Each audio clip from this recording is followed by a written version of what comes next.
네, 오늘은 부활절 셋째 주일입니다. 주님께서 부활하신 그 부활을 기억하고 기념하고 또 기뻐하는 부활절의 셋째 주일인데요.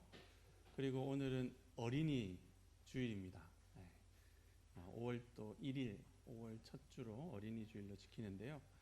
우리가 부활을 기뻐해야 되는 이 절기에 또 어린이 주일이 되었으니까 어린이와 같은 밝은 얼굴로 서로 이렇게 보시면서 주님, 부활하신 주님이 하셨던 인사 샬롬, 이렇게 앞뒤 보시면서 어린이 같은 표정으로 인사 한번 나누고 예배드리겠습니다. 샬롬. 네, 샬롬. 네. 부활하신 주님께서 이곳에 함께 하셔서 우리의 예배를 받아 주실 줄 믿습니다. 우리 하나님 앞에 함께 예배 드리겠습니다.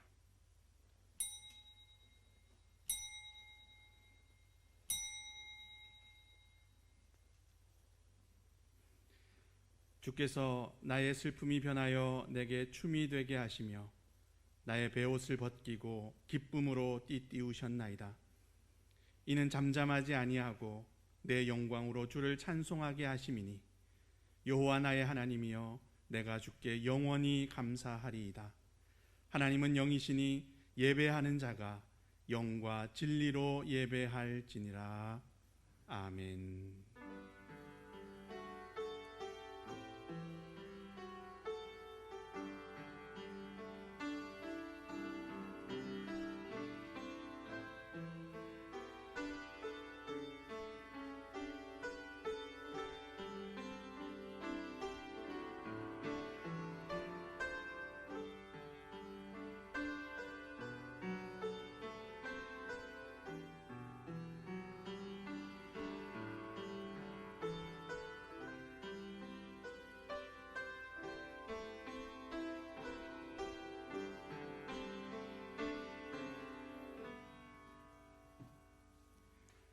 천지의 대주제이시며 전능하신 아버지 하나님, 모든 생명을 주관하시고 공평과 정의로 다스리시니 찬양과 영광을 돌립니다.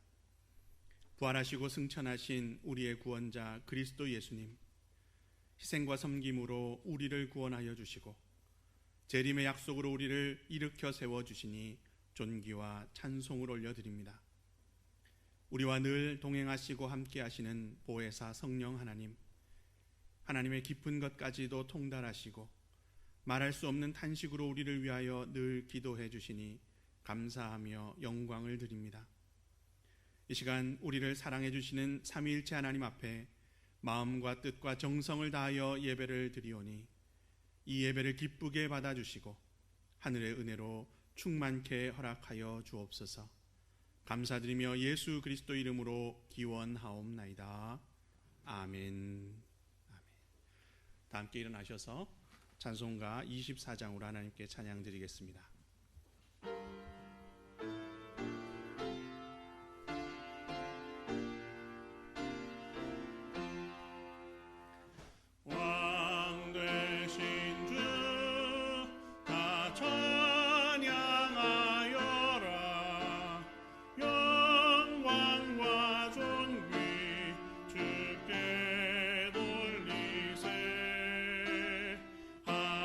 하늘 위에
성시교독은 교독문 18번 시편 31편 말씀입니다.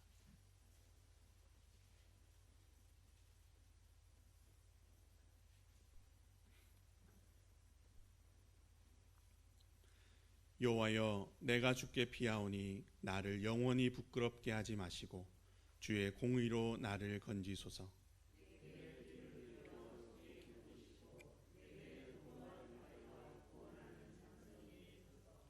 주는 나의 반석과 산성이시니 그러므로 주의 이름을 생각하셔서 나를 인도하시고 지도하소서.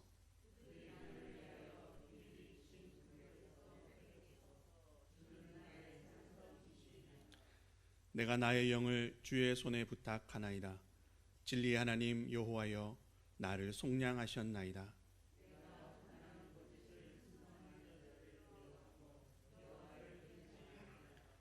내가 주의 인자하심을 기뻐하며 즐거워할 것은 주께서 나의 고난을 보시고 환난 중에 있는 내 영혼을 아셨으며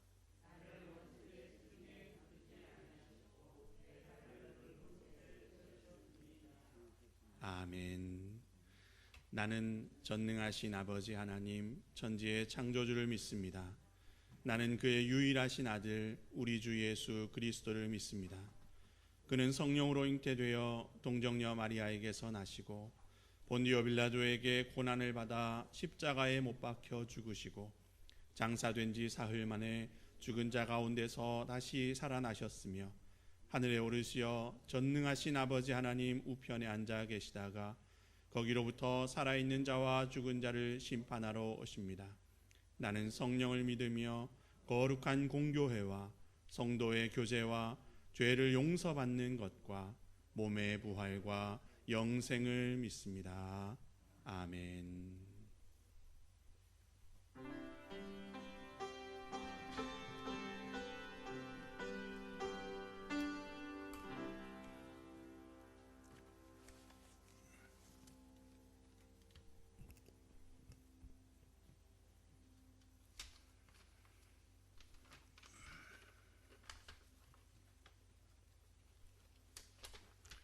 기도드리겠습니다.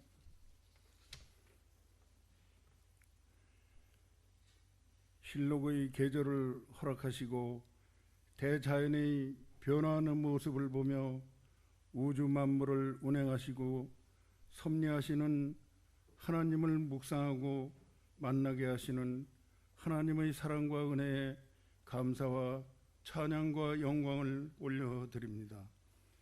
지난 주간도 지켜 보호하여 주시고 거룩하고 복된 어린이 주일 예배를 드리게 하심에 감사를 드립니다.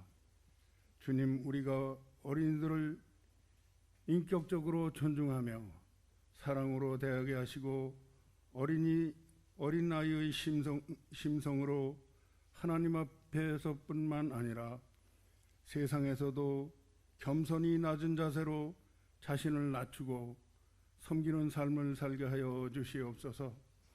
주님, 우리의 연약한 믿음과 행함을 회개합니다. 하늘의 밀이 땅에 떨어져 죽어 많은 열매를 맺듯이 세상에서 우리가 죽어 많은 생명을 살리는 삶을 살게 하여 주시옵소서. 율법보다 생명을 살리는 일을 우선으로 하신 예수 그리스도를 따르는 삶을 살게 하여 주시옵소서. 하나님 아버지, 악인들이 권력과 부를 누리는 세상에서 그들을 따라 바알에게 무릎 꿇지 않도록 우리를 붙들어 주시고 이 땅에 하나님의 나라를 세워가도록 역사하여 주시옵소서. 이 나라와 민족을 사랑하시는 하나님, 이 나라가 무소불위의 권력으로 무엇이든지 다 할 수 있는 사악한 검사들의 나라로 가는 것을 막아주시고 지방선거에서도 하나님의 사람들이 선출되어 지역 주민을 섬기는 정치를 하도록 역사하여 주시옵소서. 하나님 아버지, 러시아의 무차별적인 공격으로 우크라이나의 수많은 사람들이 죽어가고 있습니다. 러시아가 전쟁을 멈추게 하시고 푸틴을 비롯한 전범들을 눈에는 눈, 이에는 이로 갚아 주시옵소서. 코로나 확산이 감사하게 해주심에 감사를 드립니다. 하나님의 창조 질서에 역행해온 우리의 죄를 용서하여 주시고 모든 재앙을 거두어 주시옵소서. 전쟁과 독재, 여러 가지 환난으로 수많은 사람들이 죽어가고 힘든 고난에 처해 있습니다. 환난 날에 나를 부르라고 하신 하나님께서 울부짖는 주의 백성들을 구하여 주시옵소서. 인류가 하나님의 뜻을 거역하는 모든 행위를 멈추게 하시고 하나님을 영화롭게 하는 삶을 살게 하여 주시옵소서. 여러 가지 환난으로 고난당하는 이들에게 거할 처소와 일터와 사업장을 허락하여 주시고 질병으로 고통당하는 지체들을 주님의 손에 의탁하오니 병든 몸과 상한 영혼을 고쳐주시고 회복시켜 주시옵소서. 하나님 아버지, 구판수 목사님을 우리 교회에 보내주심에 감사를 드립니다. 보내주신 뜻을 교회가 깨닫게 하시고 목사님과 함께 하나님께서 기뻐하시는 교회를 세워가도록 도와주시옵소서. 교회를 섬기는 모든 손길 위에 복을 주시고 더욱 귀하게 쓰임받는 능력 있는 일꾼들로 세워주시옵소서. 하나님 아버지, 세대의 단절의 위기에 우리 교회가 다음 세대를 잘 이어가도록 도와주시옵소서. 이 시간 목사님 말씀 전하실 때 성령의 역사하심으로 능력의 말씀이 선포되어 우리 모두 은혜 받아 예수 그리스도를 본받아 따르는 삶을 살도록 인도하여 주시옵소서. 우리 모두의 소망을 주님의 손에 의탁하오며 한 어린아이의 희생을 통해 오병이어의 기적으로 수많은 굶주린 이들을 배부르게 먹이신 예수 그리스도의 이름으로 기도드리옵나이다. 아멘.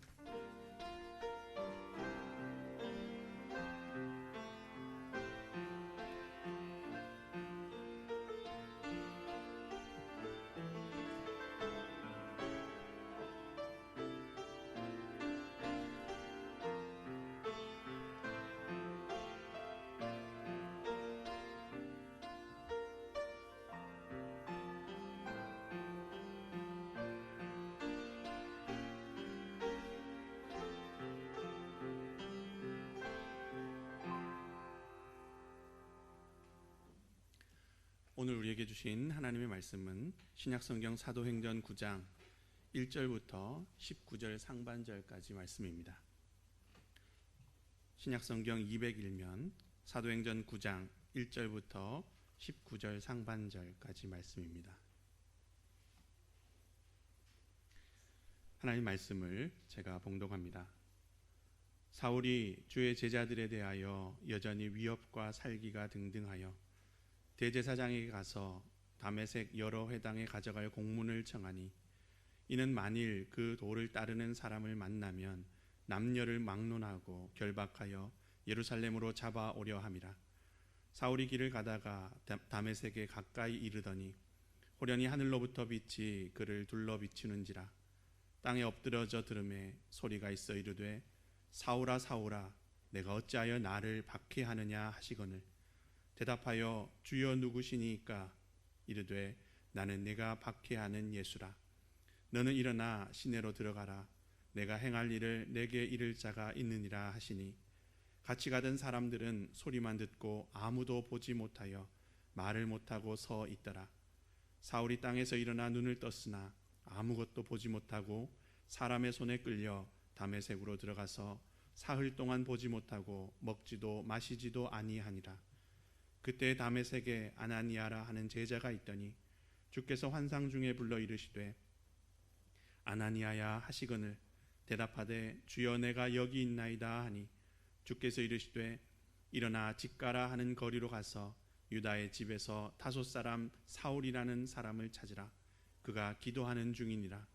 그가 아나니아라 하는 사람이 들어와서 자기에게 안수하여 다시 보게 하는 것을 보았느니라 하시거늘 아나니아가 대답하여 주여 이 사람에 대하여 내가 여러 사람에게 듣사온즉 그가 예루살렘에서 주의 성도에게 적지 않은 해를 끼쳤다 하더니 여기서도 주의 이름을 부르는 모든 사람을 결박할 고난을 대제사장들에게서 받았나이다 하거늘 주께서 이르시되 가라, 이 사람은 내 이름을 이방인과 임금들과 이스라엘 자손들에게 전하기 위하여 택한 나의 그릇이라. 그가 내 이름을 위하여 얼마나 고난을 받아야 할 것을 내가 그에게 보이리라 하시니, 아나니아가 떠나 그 집에 들어가서 그에게 안수하여 이르되, 형제 사울아, 주 곧 내가 오는 길에 나타나셨던 예수께서 나를 보내어 너를 다시 보게 하시고 성령으로 충만하게 하신다 하니, 즉시 사울의 눈에서 비늘 같은 것이 벗어져 다시 보게 된지라. 일어나 세례를 받고 음식을 먹음에 강건하여 지니라. 아멘. 이 시간 정예경 청년 하나님께 찬양 드리겠습니다.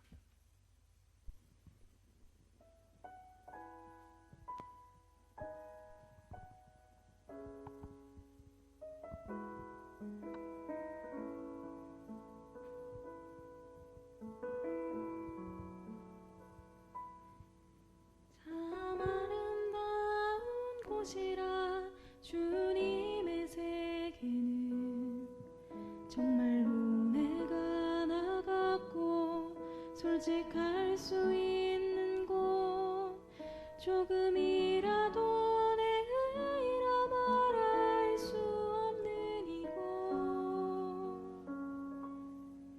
이곳은 바로 주님의 세계라.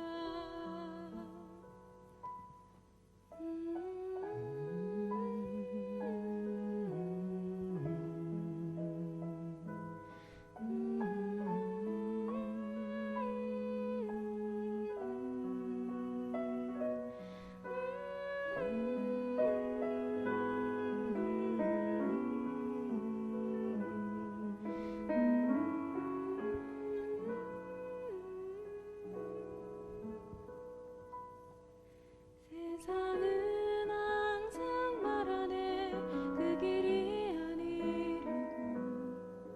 곱디고 온 길 있는데 왜 힘들게 사냐고. 단순한 선택조차 내겐 버겁기만 한 곳. 그래도 나는 주님만 따르리. 참 아름다워라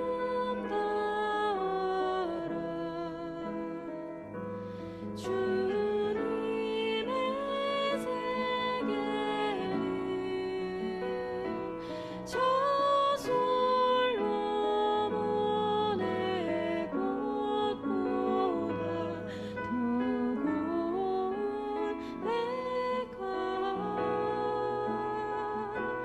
주 찬송하는데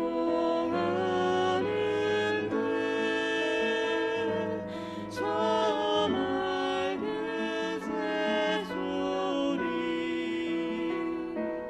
내 아버지의 지으신 그 솜씨 깊도다.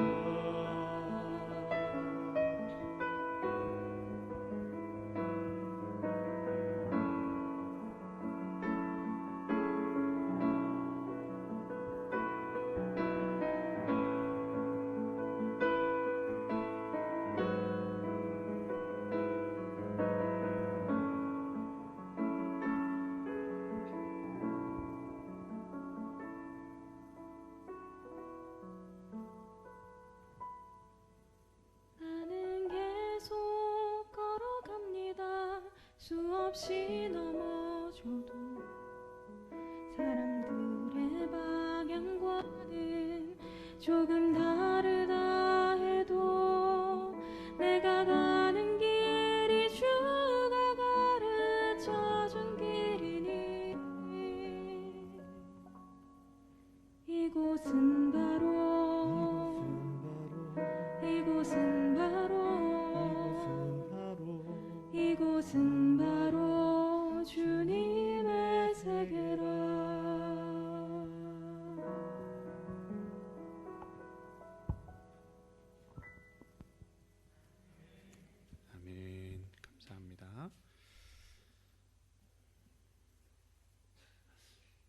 기독교가 어떤 종교인가 이런 것에 대해서 이제 여러 가지 이야기들, 정의를 내릴 수 있는데요.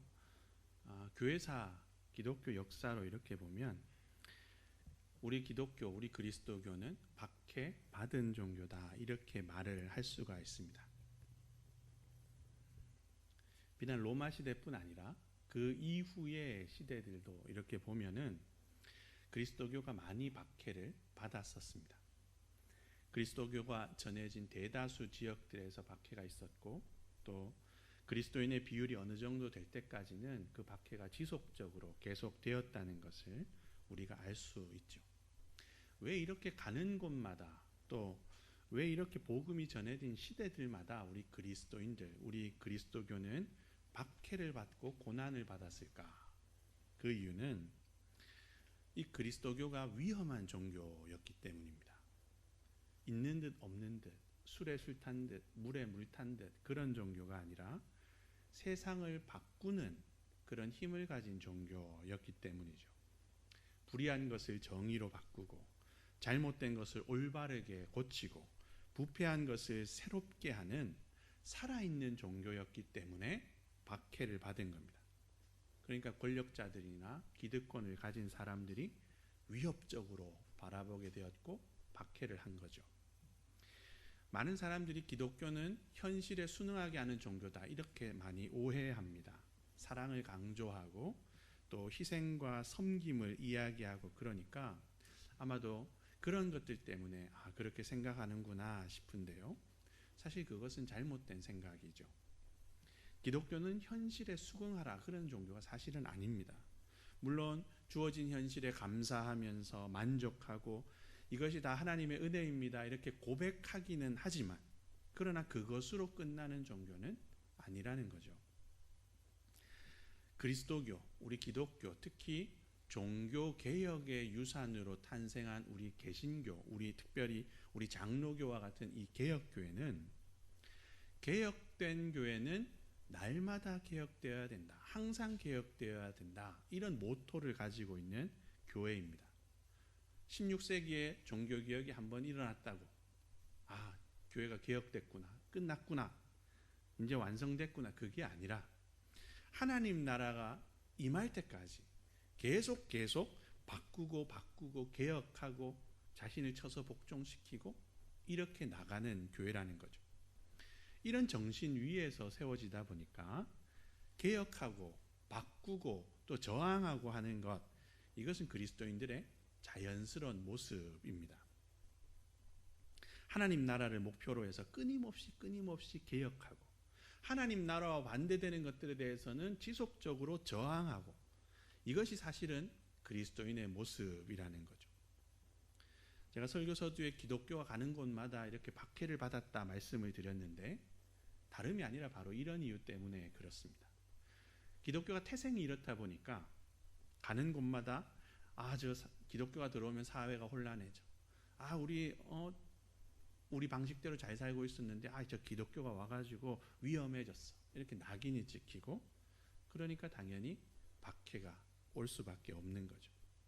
이걸 안 대다수의 그리스도인들은 그런 박해를 당연시하면서 하나님 나라를 위해서 기꺼이 박해를 감수하면서 살았습니다. 그런데 여기서 우리가 한번 생각해 볼게.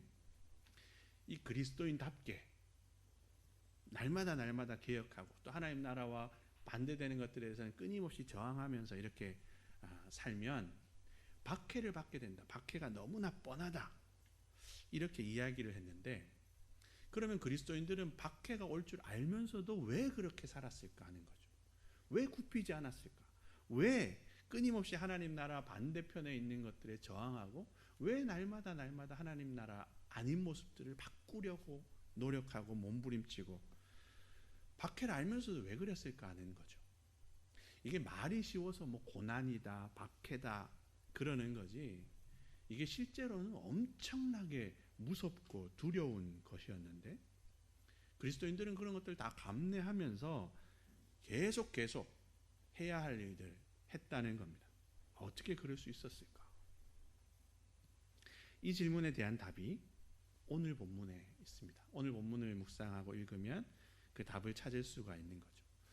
오늘 우리가 함께 읽은 이 본문의 말씀은 너무나 잘 아는 바울의 회심 이야기입니다. 사도행전에는 이 바울의 회심에 대한 이야기가 3번 기록이 되어 있는데 오늘 본문인 9장과 22장과 26장에 3번에 걸쳐서 바울이 이야기를 합니다. 오늘 본문은 바울이 경험한 것들이 기록되어 있고 22장과 26장에는 바울이 이렇게 내가 변화되었다 자기가 스스로 고백하는 내용이죠. 오늘 본문에 보면 바울의 이름을 사울이라고 표기를 하고 있습니다. 이것은 바울의 유대식 이름이죠. 저도 어릴 때 그렇게 들었는데 사울이 주님을 만나서 변화돼서 바울이 됐다. 그래서 사울이라는 이름은 큰 자라는 뜻을 가지고 있고 바울이라는 이름은 작은 자라는 뜻을 가지고 있다. 저도 어릴 때 그렇게 알고 있었는데 사실은 그렇지 않습니다. 이 바울이 유대 땅이 아닌 이방 땅, 그러니까 길리기아 다소 출신인데요. 그러다 보니까 바울은 어릴 때부터 이름을 2개 가지고 있었을 겁니다. 유대식 이름인 사울이라는 이름과 헬라식 이름인 바울, 이 2개의 이름을 가지고 살았다는 거죠. 저도 외국인 친구들을 만나면은 판수라는 우리말 이름 대신에 다니엘이라는 그 영어식 이름으로 저를 소개하고 그걸 제 이름으로 쓰는데요. 바울도 그런 식이었을 거라는 겁니다. 유대 땅에서 활동할 때는 유대식 이름인 사울 이 이름을 주로 쓰고 또 이방 땅 로마 지역에서 활동할 때는 헬라식 이름인 바울 이 이름을 썼을 거라고 생각할 수가 있는 거죠. 그래서 사도행전을 읽다가 보면은 어디서는 사울이라 그러고 어디서는 바울이라 그러고 사울 바울 막 왔다 갔다 하는 것을 볼 수 있는데 그래서 헷갈리기 쉬운데 그거는 바로 이런 이유라는 겁니다. 이름이 2개이기 때문에. 이 바울은 본래 유대교의 아주 특심한 사람이었습니다. 8일 만에 할례를 받고 이스라엘 족속이요 베냐민 지파요 히브리인 중에 히브리인이요 율법으로는 바리새인이요 열심으로는 교회를 박해하고 율법의 의로는 흠이 없는 자다 이렇게 스스로를 소개할 정도로 바울은 유대교에 아주 심취해 있던 사람이었던 거죠. 오늘 보면 1절 이하에서도 그 내용이 나오는데요. 바울은 유대교의 이단 분파인 예수교, 예수 믿는 사람 이들을 핍박하고 그리스도인들을 체포하는 일을 했습니다. 그리스도인들이 유대교에 큰 위협이 되니까 그들을 다 잡아서 가두는 일을 했던 사람이라는 거죠.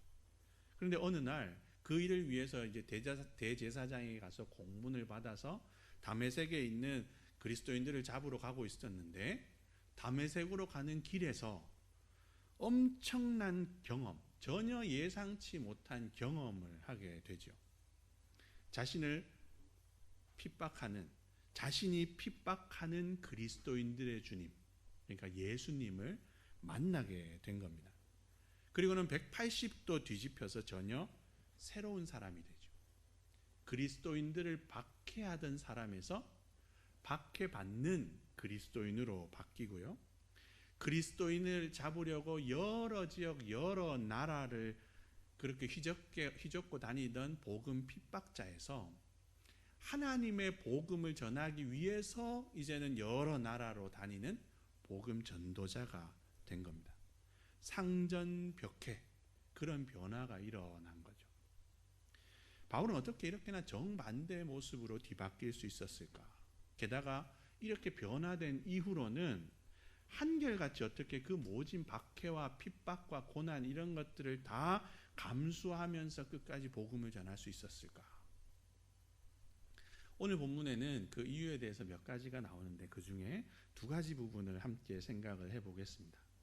첫 번째는 무너짐입니다. 무너짐. 바울은 예수님을 만나면서 완전히 무너졌습니다. 오늘 본문 1절에 보시면 사울이 여전히 위협과 살기가 등등하여 이렇게 기록을 하고 있습니다. 예수님을 만나기 전에 바울은 예수 믿는 것들, 그리스도인들을 잡아야겠다 이런 생각에 에너지가 막 펄펄 끓고 있었던 거죠. 모르긴 몰라도 아마 운동선수들이 운동 시합을 하기 전에 막 박수치고 으쌰으쌰 하면서 화이팅! 방방 뛰고 하는 그런 모습처럼 이 바울은 그리스도인들을 잡는데 이렇게 혈안이 되고 기세등등했다는 거죠.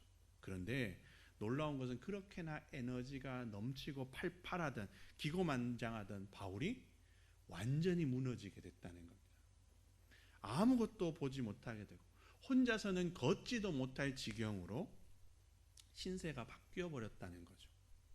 하늘을 찌를 듯한 그런 기세 다 무너지고 의기양양하던 자신감 다 무너지고 자신이 가지고 있던 신념들 또한 다 무너진, 말 그대로 완전히 무너진 사람이 되어버렸다는 거죠. 그런데 바울이 경험하게 된 이 무너짐, 이것은 실패, 좌절, 낙담, 그런 무너짐이 아니라 주님을 만난 결과로 나타난 그런 무너짐입니다. 은혜의 무너짐이죠. 주님을 만나면 당연히 겪게 되는 것이 무너짐인데요. 예수님을 제대로 만났구나. 아, 예수님을 진짜 만났어. 이 증거이자 결과라는 겁니다. 우리가 잘 알듯이 베드로전서 2장 8절에서 베드로 사도를 통해서 하나님은 예수님이 부딪히는 돌이고 거치는 반석이다, 이렇게 말씀을 하십니다. 주님이 아닌 것들, 우리가 헛되이 의지하고 헛되이 믿고 있던 것들, 하나님이 아니면서 하나님 자리를 차지하고 있는 그 모든 것들을 이 주님이 다 깨부순다. 주님을 만나면 이 모든 것들이 다 부서진다, 이런 말씀인 거죠. 바울이 무너진 게 바로 그것 때문입니다. 바울을 박해자 바울로 살게 했던 그 모든 것들, 그러니까 바울의 그 잘난 혈통, 그 잘난 지파에 소속된 그 지파, 또 많은 학문, 심지어는 바울이 가지고 있던 이 유대교의 신앙, 특심한 신앙, 이 모든 것까지도 예수님을 만나고는 다 깨지고 다 무너졌다는 거죠. 그렇기 때문에 바울이 이런 복음 전도자로 살 수 있었다는 겁니다. 예수님을 만나면 무너진다, 예수님을 만나면 다 깨진다, 이 말은 바울에게만 적용되는 것은 아니고 우리 모두에게도 사실 적용되는 것입니다. 그 누구라도 예수님을 만나게 되면 다 무너지고 깨지게 된다는 거죠. 예수님을 만났다 그러면서 무너지지 않은 사람이 있다? 그렇다면 사실 그 사람은 예수님을 진짜 만난 것이 아니라고 볼 수도 있습니다.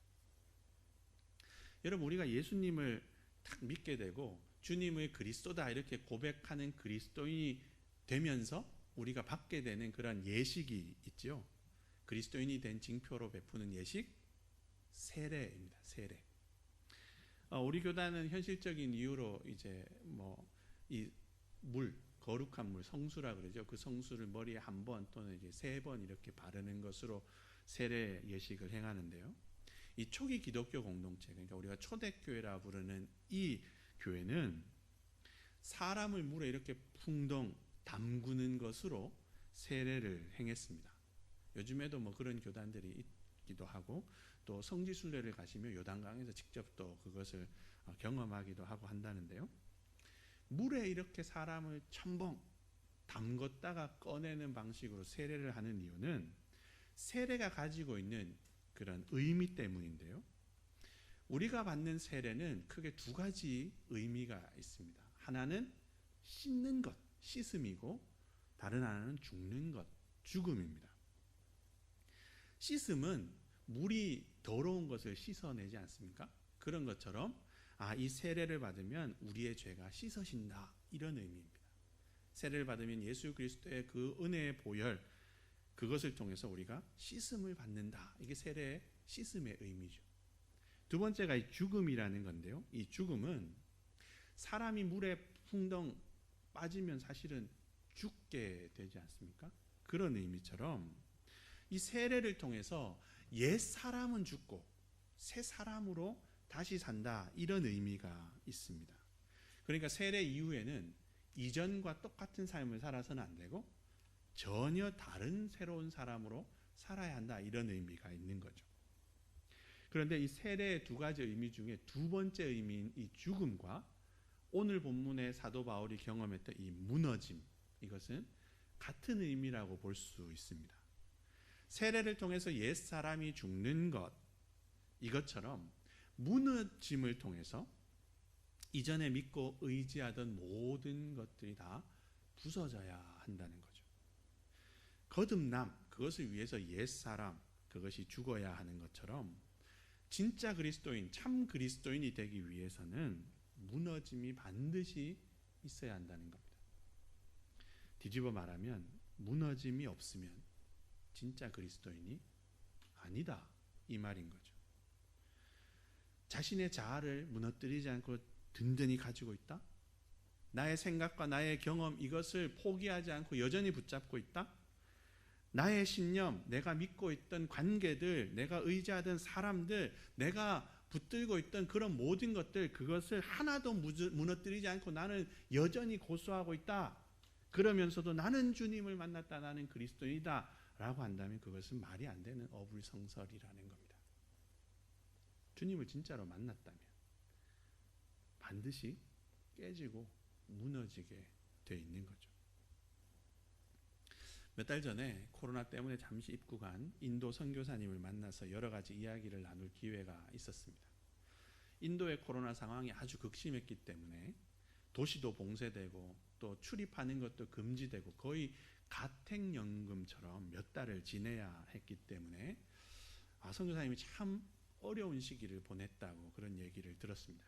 그런데 한참 얘기를 나누다 보니까 코로나 때문에도 힘들었는데 다른 것 때문에 더 힘들었다, 이렇게 얘기하는 걸 들었습니다. 저와 만났던 그 선교사님은 인도에서 10년이 넘게 계셨던 분이기 때문에 인도를 잘 알고 인도에 이제 적응을 다 하신 분인데, 아니 어떻게 10년이나 넘게 살았는데 아직도 힘들고 어려운 게 있는가 얘기를 들어보니까 다름이 아니라 인도 교인들 때문에 힘들다는 거죠. 코로나도 힘들고 뭐 인도 기후, 인도 문화, 또 힌두교인들이 자꾸 괴롭혀서 그런 것들도 힘들고 다 힘든데, 그런 것들보다 인도 교인들 때문에 힘든 게 더 힘들더라는 거죠. 정확히 말하면 인도 교인들이 자꾸 허탈하게 만든다는 겁니다.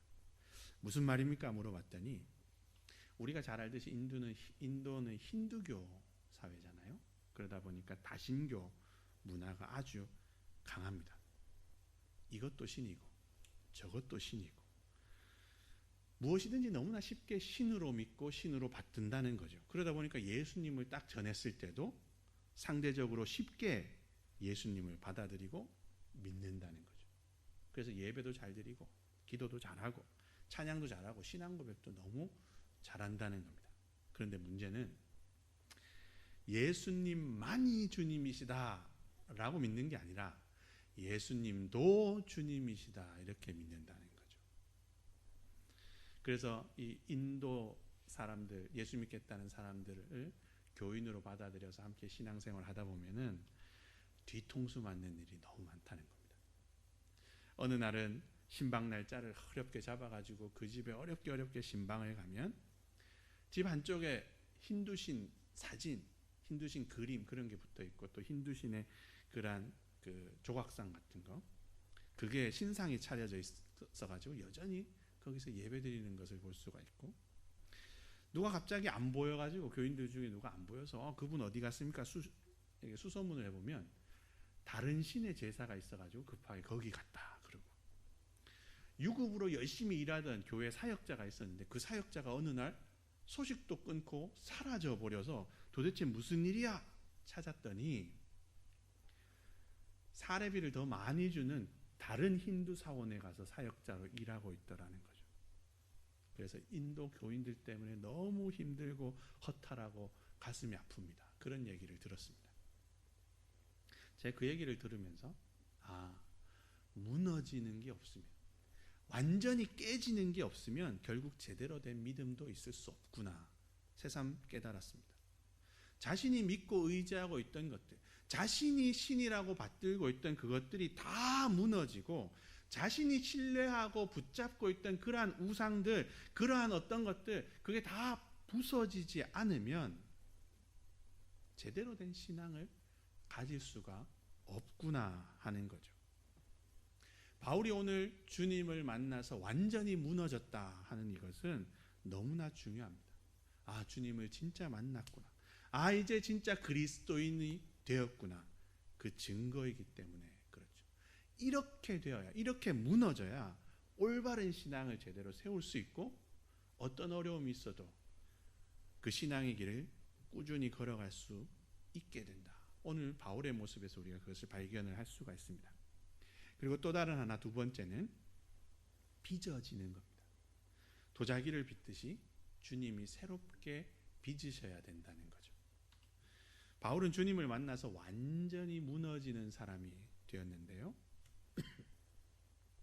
그것은 하나님의 계획하심에 따라서 진행된 그러한 일들이었습니다. 주님이 바울을 주님의 이름을 이방인과 임금들과 이스라엘 자손들에게 전하려고 그릇으로 선택을 하셨기 때문에, 그릇으로 선택하시고 빚으셨기 때문에 바울은 그런 사역을 감당할 수 있었다는 겁니다. 다 무너뜨렸으니까 이제 주님의 목적, 주님의 의도, 주님의 용도에 맞게 바울을 새로 빚으셨다는 거죠.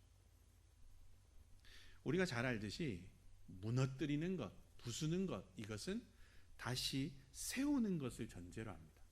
다시 세우기 위해서 무너뜨리는 거고 다시 만들기 위해서 부서뜨리는 거죠. 바울도 마찬가지였는데요. 바울은 이전에는 유대교를 위한 그릇이었습니다. 유대교를 위해서 그리스도인들을 박해하던 그릇이었고 예수 믿는 사람들을 붙잡는 데 사용되던 그릇이었던 거죠. 그런데 주님은 그런 그릇, 그런 바울을 깨뜨려 버리셨습니다. 유대교를 위한 바울을 다 깨뜨려, 다 부숴버리시고 이제는 주님을 위한 그릇으로 바울을 새롭게 빚으시고 새롭게 만드셨다는 거죠. 바울은 이것을 분명히 알고 있었습니다. 하나님이 나를 빚으셨구나. 하나님이 나를 만드셨고 새롭게 하셨구나. 분명하게 깨닫고 있었던 거죠.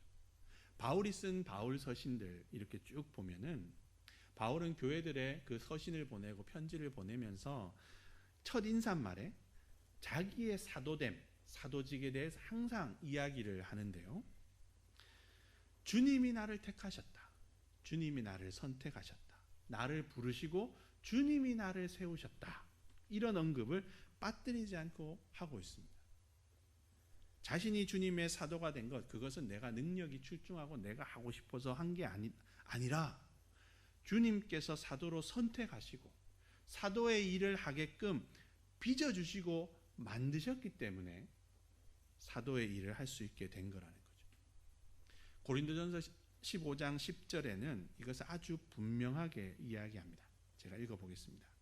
그러나 내가 나 된 것은 하나님의 은혜로 된 것이니 내게 주신 그의 은혜가 헛되지 아니하여 내가 모든 사도보다 더 많이 수고하였으나 내가 한 것이 아니요 오직 나와 함께 하신 하나님의 은혜로라. 내가 한 게 아니라 하나님의 은혜로 하나님이 하신 것이다. 그렇게 고백을 하고 있는 거죠.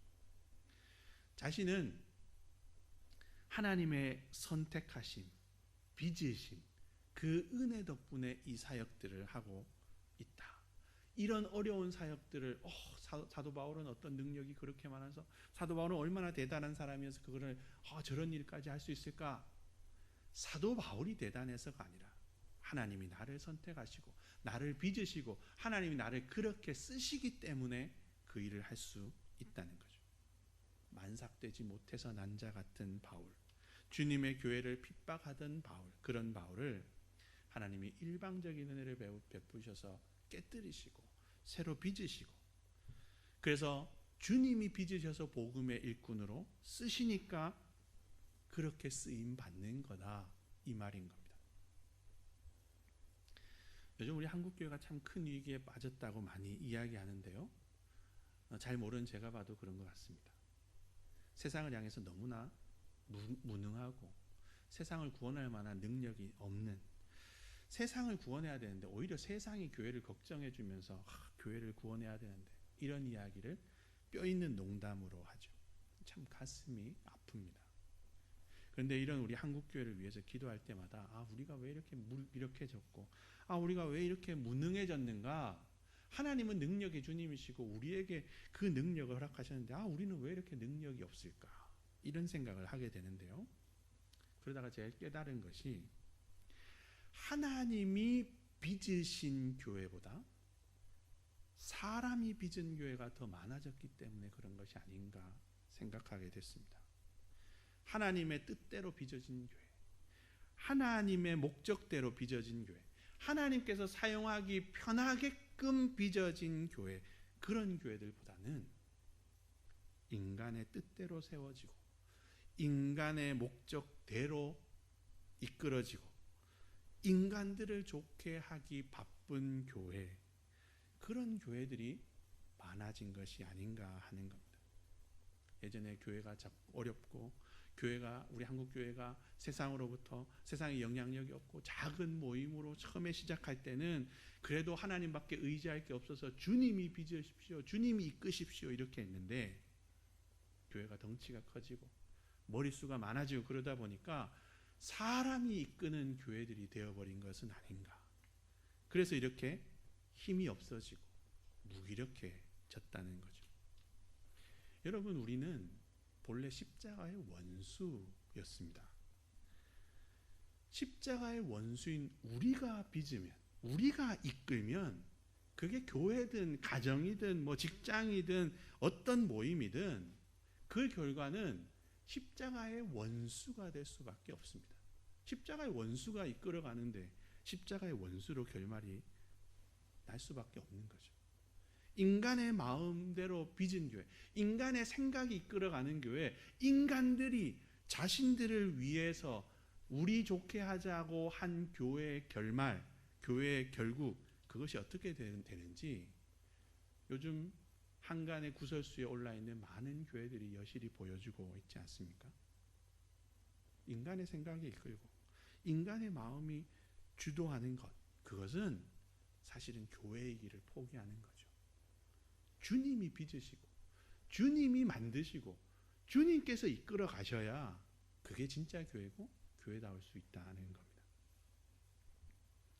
주님을 만나기 전에 바울은 자신의 힘과 능력, 자신의 혈통, 이런 것들로 인해서 기세 등등했었습니다.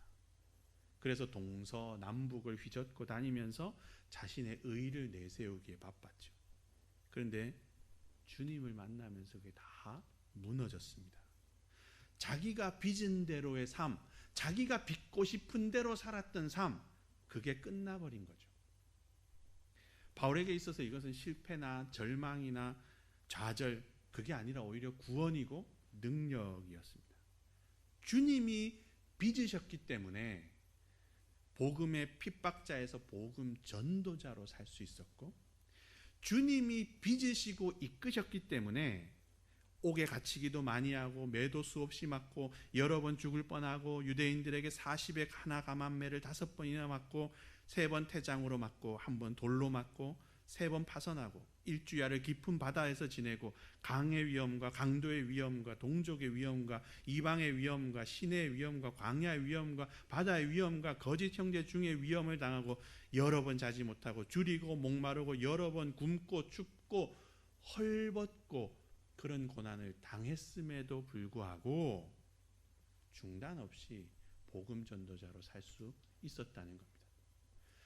자신이 자신의 삶을 빚어서 살았던 게 아니고 주님이 빚으신 삶을 살았기 때문에 그게 가능했다는 거죠.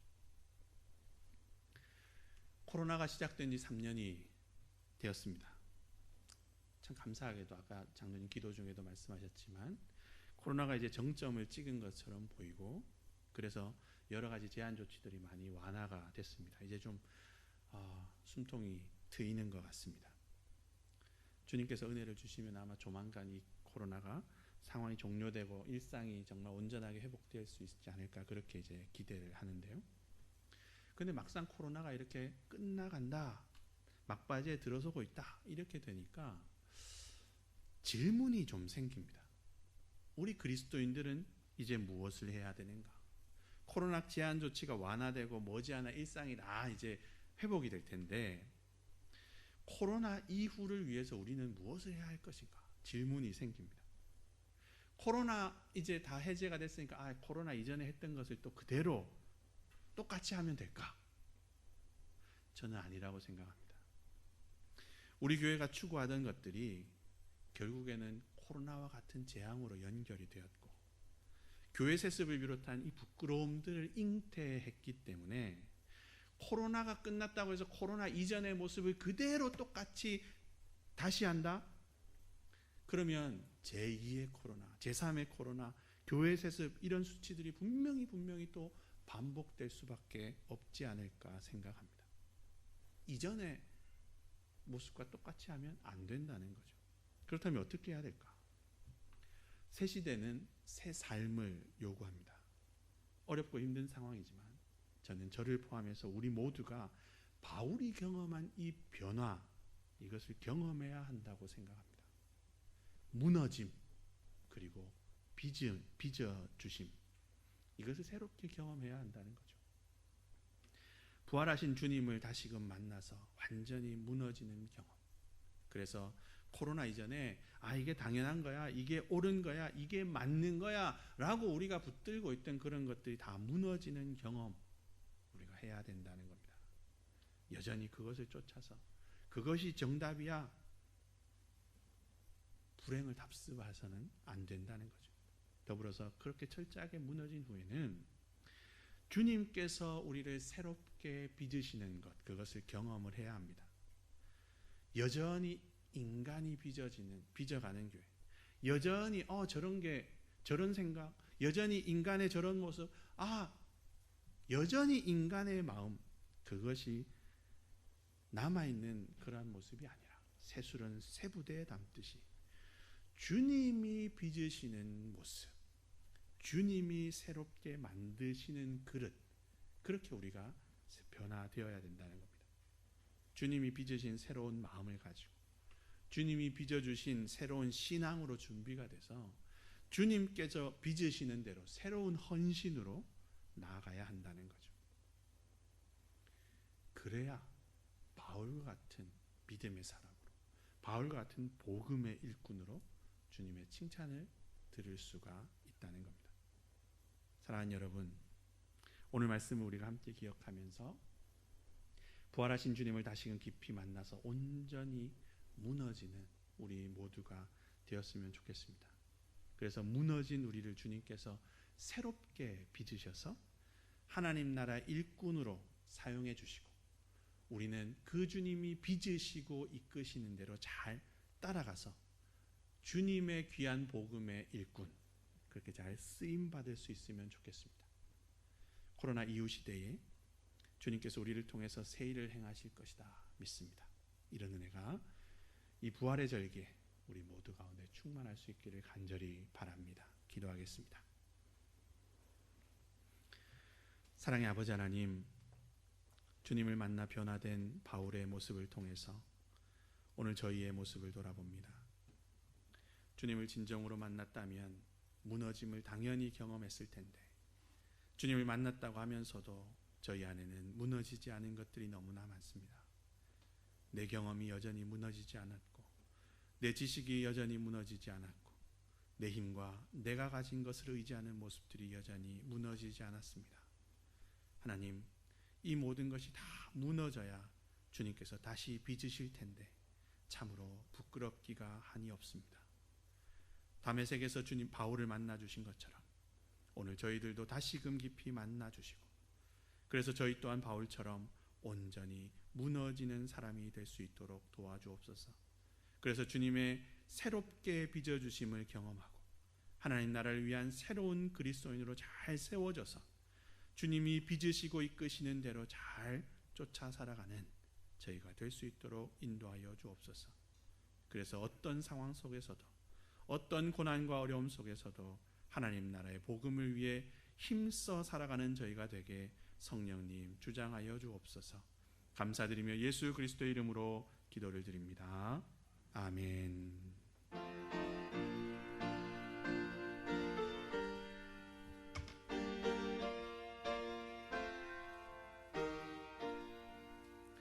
내 하나님 받으소서.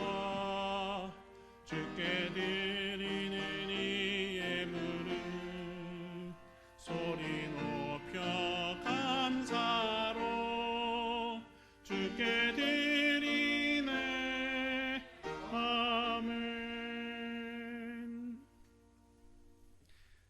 사랑과 자비가 많으신 아버지 하나님, 어렵고 힘든 시대 속에서도 저희를 눈동자와 같이 돌보아 주시고 살아가는 데 필요한 모든 것을 공급해 주셔서 한 주간도 주님 주신 은혜 가운데 잘 지내게 하신 것 돌아보며 감사를 드립니다.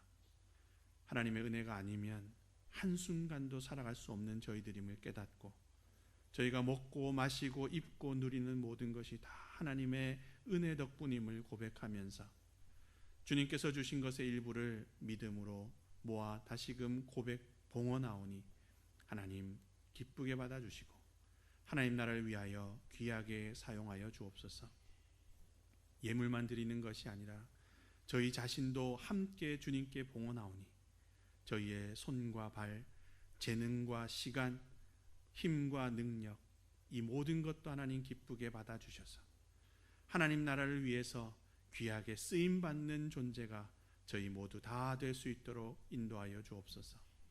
사랑의 하나님, 코로나로 인해서 너나 할 것 없이 경제적으로 어려움이 큰 가운데 있습니다. 우리 성도들의 형편을 하나님 누구보다 주님께서 깊이 정확히 잘 알고 계시니 주님께 봉헌하는 그 중심을 귀하게 여기사 어려운 중에 드린 그 봉헌 기쁘게 받아주시고 하늘의 복으로 충만히 채워주옵소서. 드리기 원하지만 여러 형편 때문에 마음만 드리고 살만 드리는 그러한 손길이 있다면 하나님 그 중심 또한 기쁘게 받아주시고 드리고 나눌 수 있는 물질 또한 허락해 주셔서 감사가 넘치게 은혜 더하여 주옵소서. 저희가 드린 모든 것을 기쁘게 받아 마음껏 써주시기 원하며 감사드리며 예수 그리스도의 이름으로 봉헌기도 드립니다. 아멘. 교회 소식 알려드리겠습니다. 오늘은 부활절 셋째 주일이고 또 어린이 주일입니다. 주님께서 어린이를 사랑하셨던 것 우리가 기억하면서 어린이와 같은 마음, 유치한 마음이 아니라 어린이와 같은 마음으로 그렇게 살아갈 수 있으면 좋겠습니다. 코로나 상황이 좀 안정이 되어가고 있는 추세고요. 그래서 정부에서도 제한 조치들을 대폭 완화했습니다. 경제적인 것을 보면 다행스러운데 코로나가 아직 끝난 것이 아니기 때문에 우리가 주의해야 될 필요가 있습니다. 특별히 개인의 그런 생활 방역을 잘 준수해 주셔서요. 본인도 건강하고 다른 사람의 건강도 지키는 거기에 모범을 보이는 우리 수진교회가 되었으면 좋겠습니다. 다른 내용들은 주보를 참고해 주시기 바랍니다. 이제 다 함께 일어나셔서 찬송가 407장으로 하나님께 찬양 드린 후에 축도로 예배 마치겠습니다.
주께서 그때도 같이 하사 언제나 나를 생각하시네. 언제나 주는 날 사랑하사 언제나 새 생명 주시나니 영광의 그날에 이르도록 언제나 주만 바라봅니다. 내 몸의 약함을 아시는 주 못 고칠 질병이 아주 없네. 괴로운 날이나 기쁜 때나 언제나 나와 함께 하시네. 언제나 주는 날 사랑하사 언제나 새 생명 주시나니 영광의 그날에 이르도록 언제나 주만 바라봅니다.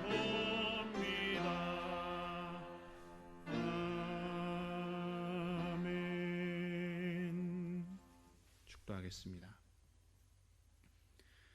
우리 주님 예수 그리스도의 크신 은혜와 하나님 아버지의 한이 없으신 사랑과 성령 하나님의 인도하심과 사귐이 주님을 다시금 깊이 만남으로 무너짐을 경험하고 그 무너짐을 통해 주님의 새롭게 빚어주시는 은혜를 깊이 누리고 주님이 빚으시는 대로 새로운 그리스도인으로 힘있게 살아가기를 소망하는 우리 모두 가운데 항상 함께 하시기를 간절히 축원드립니다. 아멘.